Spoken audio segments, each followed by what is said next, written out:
Janata garage వంటి block buster తర్వాత junior NTR, Koratala Shiva కాంబినేషన్లో రూపొందుతున్న చిత్రం దేవర. తో ప్రపంచవ్యాప్తంగా గుర్తింపు తెచ్చుకున్న ఎన్టీఆర్, దేవరతో తన ఇమేజ్ని మరింత పెంచుకోవాలి అని అనుకుంటున్నారు. సెప్టెంబర్ 27వ తేదీన విడుదల కాబోతున్న ఈ సినిమాపై భారీ అంచనాలు ఉన్నాయి. ఇప్పుడు ఆ అంచనాలను రెట్టింపు చేసేలా ఈ సినిమాకి సంబంధించి ఒక ఆసక్తికరమైన న్యూస్ వినిపిస్తోంది. అదేంటంటే, ఇందులో సొరచేపతో ఎన్టీఆర్ తలపడే సన్నివేశం ఉంటుందట. సొరచేప ఫైట్ అనగానే తెలుగు ప్రేక్షకులకి ప్రభాస్, రాజమౌళి 2005లో వచ్చిన ఛత్రపతి చిత్రం గుర్తు వస్తుంది. అందులో సొరచేపతో ప్రభాస్ ఇంట్రొడక్షన్ సీన్ అప్పట్లో హైలైట్ గా నిలిచింది. ఇప్పుడు అదే తరహాలో దేవరాలో సొరచేపతో ఎన్టీఆర్ తలపడే సన్నివేశాన్ని కొరటాల ప్లాన్ చేశారట. సముద్ర తీర ప్రాంతం జరిగే కథ కావడంతో కొరటాల ఈ ఫైట్ సీన్ ని ప్లాన్ చేశారని అంటున్నారు. అది కూడా ఒక రేంజ్ లో ఉంటుందని అంటున్నారు. తాజాగా దీనికి సంబంధించిన కొన్ని సెట్ ఫోటోలు లీక్ అయినప్పటికీ సోషల్ మీడియాలో హల్చల్ చేస్తున్నాయి.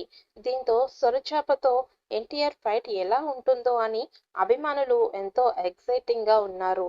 2005లో పోలిస్తే ఇప్పటికీ టెక్నాలజీ పరంగా, గ్రాఫిక్స్ పరంగా తెలుగు పరిశ్రమ ఎంతో అభివృద్ధి చెందింది. ఇప్పుడు ఉన్న వనరులతో సొరచాప ఫైట్ సీన్ ని సరిగ్గా తెరకెక్కిస్తే వెండితెర మీద అదిరిపోతుంది అనడంతో సందేహం లేదు.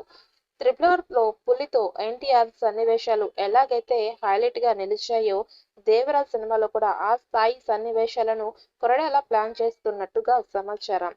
రామజోగయ్య శాస్త్రి పుట్టినరోజు సందర్భంగా దేవరా మూవీ నిర్మాతలు అదిరిపోయే అప్డేట్ ఇచ్చేశారు. ఇప్పటికే ఈ మూవీ నుంచి విడుదలైన 2 పాటలు అద్భుతమైన రెస్పాన్స్ అందుకున్నాయి. ముఖ్యంగా ఫియర్ సాంగ్ ఫీవర్ తో ఫ్యాన్స్ లో ఊగిపోతోంది. ఈ మూడో పాట ఎప్పుడెప్పుడా అని ఎదురు చూస్తున్నారు ఫ్యాన్స్. అయితే ఈ మూడో సాంగ్ గురించి నిర్మాతలు అద్భుతంగా వచ్చిందని, ఫ్యాన్స్ కి ఫుల్ మీల్స్ ఇచ్చే సాంగ్ అని అప్డేట్ ఇచ్చారు.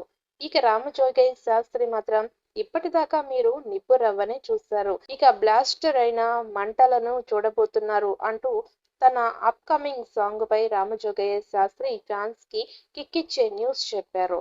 ఆయుధ పూజ సాంగ్ మూవీకి హైలైట్ కాబోతూ ఉన్నట్టు తెలుస్తోంది. ఎన్టీఆర్ ఆర్ట్స్ బ్యానర్ పై నందమూరి కళ్యాణ్ రామ్ ఈ మూవీని నిర్మిస్తున్నారు. అనిరుద్ ఈ సినిమాకి చాలా డిఫరెంట్ మ్యూజిక్ ఇచ్చారు. ఇప్పటికే పాటలు యూత్ లో అదరకొడుతున్నాయి.